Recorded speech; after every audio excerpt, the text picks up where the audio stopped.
I'm Michael Fox, and this is the Prospector Podcast, and I have joining me Jeff Hussey, the President and CEO of Pine Point Mining. Welcome, Jeff. Thank you very much, Mike. We're here on location at the Vancouver Resource Investment Conference. I think you and I first met here at this conference when you were with Osisko Metals, and I think that was probably about 7 or 8 years ago. That's right. We started in 2017 with Osisko Metals. We had projects back in the Bathurst mining camp, and then we found Pine Point. We advanced that through COVID, and just after we made, in 2023, in April, I think it was, we announced a joint venture with Appian Capital Advisory. So they have come to the table with a deal of about all in $100 million to get us to FID, or to permits, financial investment decision. And so we've been very busy now that we had the money to just progress on the drilling. Now we're into the feasibility, and now we're looking to permitting. Explain what Pine Point is and its relationship to Osisko, because you moved on from Osisko to Pine Point, and to the naked eye, it looks like you kind of left the company, but that's not really the case. So I'm still on the board of Osisko Metals and a couple other companies, but when we did the joint venture, because I had just finished working for 5 years, putting together 2 PEAs and the resource and the drilling, it was part of the joint venture to say that I would lead that joint venture, which is a private co. In 2018, when we acquired Pine Point, we acquired Pine Point Mining Limited. It was a private sub in our company. And when we did the joint venture with Appian, we used that sub to basically take care of the deal between the two companies. And I was asked to lead that as CEO. And so for the last few years, I've been CEO of Pine Point Mining, but also still, on the board of Osisko Metals, still there, but focused on Pine Point Mining Limited. So once we signed the deal, it was basically, let's get going here. We need to finish drilling it to indicated and get towards permits. So that's exactly what we did in 2023 and 24. We had large winter drilling campaigns because there was a lot of targets that were in wetter ground. So we decided to drill those off in the winter, got that completed, and that led to an MRE just mid-2024, where we basically published what will become the resource base for the feasibility study. We formally, this is what is indicated, and that's what can be used. So now, 2024, we spent most of the year with Appian and their technical group going through what you could call a pre-feasibility, doing trade-off studies. Are we going to do this tonnage or that tonnage? Are we going to use pre-concentration or not? And we answered those questions in 2024. In around October, we froze the feasibility concept design. So we're going to, with this tonnage, this way. And so once those decisions were made, we formally launched the feasibility. We were working on the mining aspect of it prior to October, but we have been working since October, full-fledged on the feasibility. We hope to publish that mid-year. The date and the schedule's around June 30th. And then as they are doing that feasibility work, now that everyone's up to speed with the project and that's moving forward, I'm turning my focus now to permitting. So there's a lot of engagement to do with the communities, with the government, with the regulators, et cetera. So that's on high gear right now. We're here today at the conference. I'll be meeting with the Premier and the government following this interview to give them an update again. We've had a lot of the regulators, the community people come up to site last summer. We had a chopper around, so we were able to show them the large property that it is. Covers a total of 70 kilometers by about 20 kilometers. So we're engaging with everyone that's associated to permitting, the communities, the regulators, the government, everyone, getting them up to speed as we're doing a little bit proactively so that when we get to permitting, we understand the project, we're supportive, and we hope to get permits in 2028 or sooner. And that would get us to the financial investment decision. Appian Capital Advisory, they've raised over $3.6 billion. So they're interested in seeing this thing go as quickly as is possible. So as soon as we get permits, or even maybe a bit before, we should be starting preparation for constructing the mine and getting it on a fast track. That's where we're at in the study phase. Outstanding. Now, being a part of the Osisko family the way you guys are, Osisko is a serial track record of successfully building and operating mines in this part of the world. And as a result of that, it's good to hear the plan as it's laid out in the fashion that it's being laid out, because you can visually imagine the pattern that's going to go. So if we can, let's go to the you said you did a preliminary economic study. Let's go to the mineral resources in that and what the original finds from that preliminary study were, so that people have an idea of the size and the scope of this potential mine.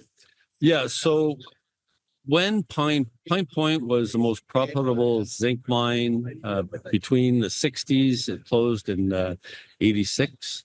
It's known to have very clean concentrate, which is even more important today than it was at that time. Essentially, the mineralization is you have your lead and zinc mineralization hosted in carbonate rocks. There's a little bit of iron sulfides around, but it's not like other deposits where you have a lot more pyrite and heavy metals. This is a nice, clean concentrate. And so what we did, as soon as we did the JV, and even prior to that, we were basically drilling off resources that Caminco had found or had a good indication of, but they were only 5-6%, whereas Pine Point in the day was producing 10%. So that difference, if they hit something that was relatively thin or even thicker, that was at the 5-6% range, they moved on. So they may have only put in 5 or 10 holes or 15 holes into that deposit. When we took over the project, we had to get into, as you put it, that systematic development type work. So for 6 years, and in there was a bit of COVID and tough markets, et cetera. But we raised the money necessary to drill it off at 30 meters spacing in order to get it to indicated category, which is needed to do a fees. So we spent 6 years drilling off 47 deposits. We got to remember, and I say this in the town hall meetings, we started with an 18,000 line Excel spreadsheet. Now we have a 70 kilometer by 20 kilometer three-dimensional block model with 50 pits and a mine pit. So we come a long way. And now we're ready to go the second length to permits. And you've started your, for the lack of a better term, the community consultation process, rather informally, but it is. Actually, quite formally. Even our predecessor company had engaged with them, and as soon as we started, we were engaging with them. We signed. They had signed an exploration agreement with Catalodice First Nation to the west. That was their exploration agreement. But during the process, we looked at the property, and we needed to increase by twofold, roughly, our land position to encompass all of the Caminco deposits. We didn't want to leave anything straggling outside of the claims. And when I explained that to the communities, that, it's difficult to do what we do. And if that ground was not open for staking, first of all, but we work with the communities, it's called collaboration agreements, and the Northwest Territory Métis Nation and then Inuit First Nation signed these collaboration agreements, amended the interim land withdrawals to allow us to go in and stake, and we doubled our footprint of our project, encompassing all of the Caminco deposits, and that led to increasing our, we'll call it our, even though it was inferred and indicated, but say 35 total to 55 total million tons, which made it a world-class project. And it was thanks to our collaboration with them that allowed us to then drill off in that new ground that we obtained. That was just before COVID. It would have been in 2018 we did most of that work. So we doubled our resource. And as soon as we staked the claims, it's actually a good story to listen to the details. We announced that we had the claims formally. If you go back in our press releases, the next day we put out our resource of approximately 55 million tons. And then if that would not have happened in the fall or Q4 of 2018, what happened March 2019? COVID. Yep. We would have been delayed. PDAC, I and you know. watch people running scared out the doors. Yeah, so we all know what we went into was 2-3 years of another style of life. But if we wouldn't have had done those collaboration agreements, I probably wouldn't be talking to you here today about the feasibility. So it was that type of collaborative, and we stayed in touch with them. We try to implicate them in the project, but the project at a drilling phase, there's marginal benefits, right? It's that it's just the drilling activity. But now we're doing feasibility. We're doing our environmental baseline. They've been involved a little bit in that, but the objective here is to get the permits and build the mine.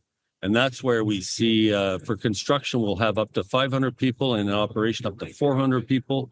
And I've showed that, the benefits is in the order of a couple of billion that will come to the Northwest Territories once over the mine life, of course. But that's what we're getting to. And in the context today of the diamond mines that started kind of when I got out of school, well, 30 years later, they're starting to shut down. I think there's several people in the territories that are looking at us as to be the next mine after the diamond mines and to replace the, what would we call the opportunity that may be ending with some of the diamond mines closing like Diavik in 2026. We hope to work with them and hopefully some of those people will come over and work with us. Wonderful. Now, most people don't like they hear of the North, they picture vast wastelands. The communities that are around your mine site, how close are they and how big are they? The Denenukwe First Nation to the east, Fort Resolution, is one of the first forts that was built way back when. They're about, I'll say both communities are within 30 to 50 kilometers to the east and west. So we're out in the middle of nowhere, if you will. But Fort Resolution to the east, they are approximately 300, 350, but their membership is much larger. And then Hay River is an interesting place where when we tell and it's going to be on our website where the town hall presentations are, the story of the finding and building of Pine Point, the federal government and Cominco and CN Rail, they built a railway from Edmonton and into the project. They built a hydro dam, the Talston Hydro Dam, for the project. We're in negotiation to try and buy most of our power there as much as they can supply, and then we might have to use a bit of LNG. But the beginning of Pine Point led to the building of infrastructure in the north, and Hay River is known as the hub of the north. Because of that railway, over the last, we'll call it 60, 70 years, all of the fuel, a lot of the things that come up by road or by rail, they come up to Hay River and then they're distributed to the north all the way to the Arctic Ocean, either on barges or by winter roads or by airway but Hay River is the hub of the north. So here we are again looking to Hay River we signed an MOU with them in the fall on how we can collaborate. We have our collaboration agreements and exploration agreements with the communities. And now we're going around and informing everyone after, call it 6-7 years, where we're at and looking for their support so that we can quickly get through permits and start to bring those benefits sooner than later to the north. So the original mine was responsible for all this infrastructure that's gone into that region. That's right. And such. So you've got the infrastructure that you're going to need going forward. That's right. That's why we're there. With the reopening of that mine, what additional benefits are going to come to the communities that's going to improve the quality of life of the people living there? Good question. We're currently, as you get into the second half or the third quarter of doing a feasibility study, we've been working with them since last year to get the framework of the benefit agreements put together. Now we're refining our feasibility, so we'll be able to clearly tell them this is exactly what we're going to do with our mine waste, our tailings, what we're doing with water, etc. So we are in the process of getting them up to speed with the final design concept. The benefit to the communities is 1, employment. 2, there could be potential joint ventures, contracting, things that we need at the mine while they have an opportunity to either partner with someone or take it on themselves. And so those are the discussions being held. You can think of, there's many aspects of the projects that could become a an employment possibility, a joint venture possibility, and or part ownership. All of those types of opportunities are being discussed, and then each community will decide, this is what I think I can handle, what I'm interested in, and we'll bring that into. So they'll benefit from the project from a business opportunity, a training, employment opportunity. And in my point of view, the best benefits that can flow to communities are training and jobs to bring the money into each of the individual households. Yeah, it improves the quality of life for everybody concerned, for sure. Correct. And then as well with the larger communities, we're thinking of different things that we can do to help them in different ways. So for 2025, looking forward, and we're forward-looking statements, I guess here. The plan may or may not happen depending on circumstances, but what is the plan for 2025? Well, 2025, we're scheduled to put out the feasibility mid-year. There was a little bit of a delay last year, freezing the concept design. So now we have a new schedule, if you will, and it's mid-year for the fees. And then at the end of the year, we're aiming to submit what we call a developer's assessment report. So you put in during the preliminary economic assessment of project description, the government in the territories and the feds put together their questions and they send that to you. It's called the terms of reference. So we have their 250 list of questions regarding the project. We're in the process of answering those.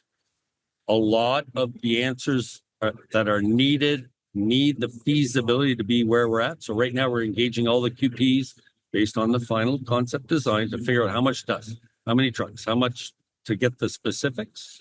And then we roll that into a developer's assessment report, which is basically the answer to the terms of reference that the government asked us a year or so ago. And once that's submitted, then we get into full-fledged permitting with the Environmental Review Board, followed by the Water Board to get our land use permit and our water license. And then it's raise the big money to build it, get ready and, construct the mine site, get it prepped and cut a ribbon. That's a beautiful thing. It'll be another feather in the Osisko family cap for sure. Mine, And another game changer for the North and the development that's going on in the northern part of our country that us down in the lower part of the country doesn't always notice on a day-to-day basis. So if people want to follow the Pine Point story, separate from Osisko and how it works, how would they do so, Jeff? I'd welcome people to look at our website. We've upgraded it after all this activity, pinepointmining.com.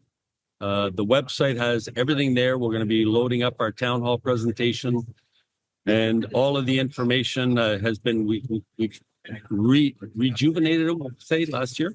So it's worth a look, and it's worth following the story. And it's really funny. There's still a community. That mine shut down in '88, and there's still a Pine Point community that is actively talking to each other about the great days and the great experiences of Pine Point. I get those stories all the time, and they're very welcome.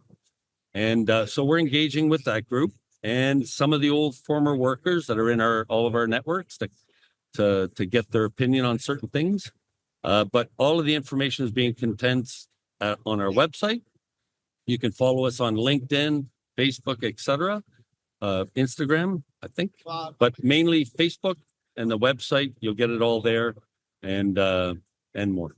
Perfect. And for the investor that wants to see a return on this, it's Osisko Metals is the parent company that's publicly traded. That's the publicly traded company, Osisko Metals. And we have news there, but I hear you're going to be talking to Bob in the next day or so that you'll get that story from him. That'll be another podcast, and people need to stand by for that one. I appreciate your time in bringing us up to speed on Pine Point. I look forward to having you back next year to see the progress that's been made. It's exciting. Thank you very much, Mike. The Prospector News podcast is for educational purposes only. The opinions expressed are those of the participants and are not to be taken as investment advice. Listeners need to do their own due diligence and seek advice of a licensed investment advisor.